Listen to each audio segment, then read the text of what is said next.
Approved. One word. The file held nothing else. Contingency 7. Classification so far above Vareth's clearance that the system shouldn't have let him open it. But it had, because someone wanted him to see. His 4 eyes locked on that single word, each amber iris shifting to the same pale shade, and the chamber around him went very quiet. 3 hours earlier, he would have called today routine. The smell of old fur still clung to the stone walls of the great chamber, same as it had for 6 centuries of Genthari governance. And Vareth's biggest concern had been the ozone tickle from the newly calibrated shield generators irritating his lower left eye. 8,000 soldiers filled the Council of Hands' great chamber. They stood in perfect radial formation across the ancient stone floor, worn smooth by generations of pacing delegates. 8 columns radiating from 8 entrances in the architecture that mirrored Genthari biology. Vareth observed from the high hands platform, all 4 eyes sweeping different quadrants simultaneously, and felt the particular satisfaction of overwhelming preparation. The human delegation had requested a single audience. The council had decided to remind them what a single audience looked like when 8,000 armed Genthari were the welcome party. Every soldier's fur displayed deep campaign bronze. Every weapon was polished to ceremony grade. Vareth's own fur held the midnight blue of highest authority, and his 8 arms rested easy on the platform's rail. One entrance remained empty. The southeastern arch, the one facing the delegation corridor, stood open and unguarded. Vareth had ordered it cleared. Let the humans see the full scope of what waited from the moment they crossed the threshold. A sound, soft-soled shoes on stone, then a shape in the archway. One figure, not a squadron, not an entourage. One human, medium build, wearing what appeared to be a standard diplomatic uniform with a collar that sat slightly askew. The delegate walked in, and 8,000 soldiers drew half a breath of anticipation. The human didn't look at any of them. Not a glance, not a flinch. Not even the performative sweep of someone pretending to be unimpressed. The delegate simply walked to the center of that vast stone floor, stopped, adjusted the crooked collar with 2 fingers, and turned to the nearest Genthari officer. "Where's the bathroom?" Vareth's upper right arm twitched. Around the chamber, fur pigments flickered with confusion. The officer, a decorated campaign veteran, stared down at the human with all 4 eyes and said nothing. "Never mind," the human said. "It can wait." And then the delegate turned, not toward the high hands platform, not toward the council seats. The human faced the room itself, the open air at the center of 8,000 soldiers, as if the architecture were the audience and every living being in it merely furniture. If stories like this make you wonder what you'd do standing alone in that chamber, you're already asking the right question. We'll be here when you're ready for the answer. Vareth leaned forward. Something about the human's posture nagged at him. He'd studied human body language in preparation for this session, cataloged the signs of stress, elevated pulse visible at the throat, micro-tremors in the hands, perspiration along the hairline. He checked each indicator with a different eye, running 4 parallel assessments the way Genthari physiology allowed. Nothing. The human's hands were still, pulse steady, skin dry, which meant either the human was extraordinary at concealment or the human simply was not afraid. Vareth's lower left eye, the one that always noticed things the others missed, tracked the delegate's feet, planted, weight evenly distributed, the stance of someone who had chosen to be exactly where they were. The human spoke, not loudly. The chamber's acoustics didn't require volume. 8 curved walls funneled even a whisper to every ear and auditory membrane in the room. The delegate's voice carried the way stone carries vibration, through contact, not force. "You assembled 8,000 soldiers to meet one person." A pause.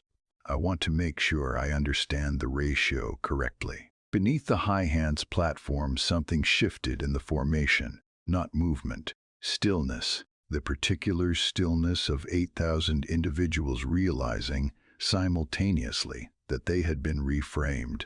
They weren't the threat display. They were the evidence. evidence of how seriously the Council of Hands took a single human body standing on old stone in a crooked collar. Vareth's four eyes began doing something they had never done before. Time didn't slow. It segmented. Each moment became a photograph separated by gaps of nothing. Click, the tactical display on his armrest changed color. Click, the nearest officer turned her head. Click, the human's hand moved to a jacket pocket. Each frame preserved in perfect clarity, with darkness between them. Four eyes, four slightly offset captures. And for the first time in his life, Vareth understood that his biology wasn't glitching. It was documenting, recording every angle of a moment his instincts recognized as critical. "You're not afraid," Vareth said. He hadn't meant to speak. The words left him before protocol could catch them. The human looked up at his platform. First time the delegate had acknowledged the high hand directly. "I volunteered for this assignment," the human said, "specifically because your file classified it as maximum threat." "Why?" "Because we train in fear, recreational terror, controlled exposure, voluntary confrontation with things that should make us run." The human's expression didn't change. "You get good at functioning inside the feeling. Eventually it becomes just another room you know how to walk through." How does a species prepare for every worst case? By rehearsing dread for sport.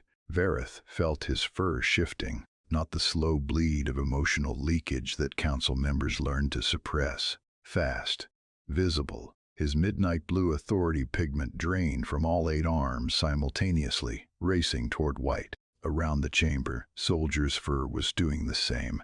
A ripple of involuntary bleaching spreading outward from the center like a shock wave. 8,000 Gentari bodies responding to a threat assessment their conscious minds hadn't finished processing. The human watched the color drain from the room, noted it the way someone notes weather. "Withdraw. This is not a request." 4 words. Vareth's 4 eyes all locked to the same focal point, all turned the same shade of amber, and he recognized the sensation from old texts he'd studied as a junior delegate. Fear consensus.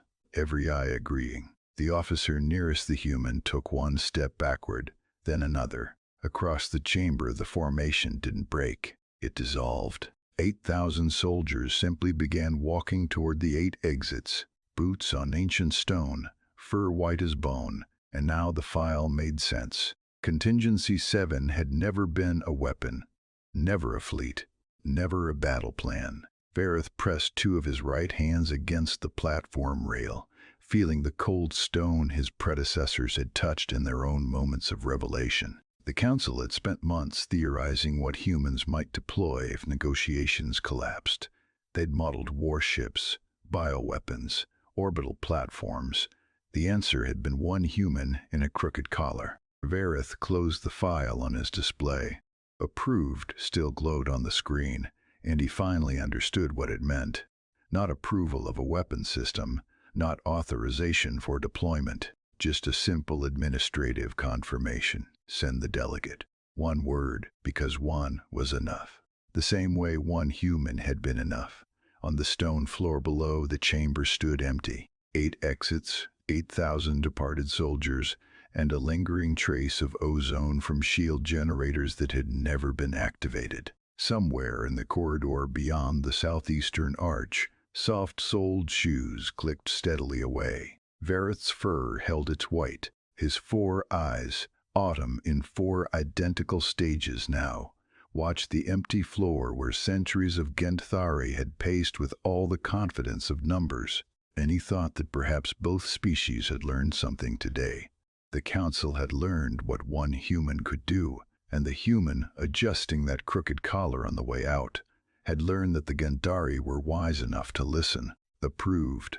The word sat different now. It sat like a door held open. Tomorrow we'll find out what walks through next. Come back and bring your questions with you.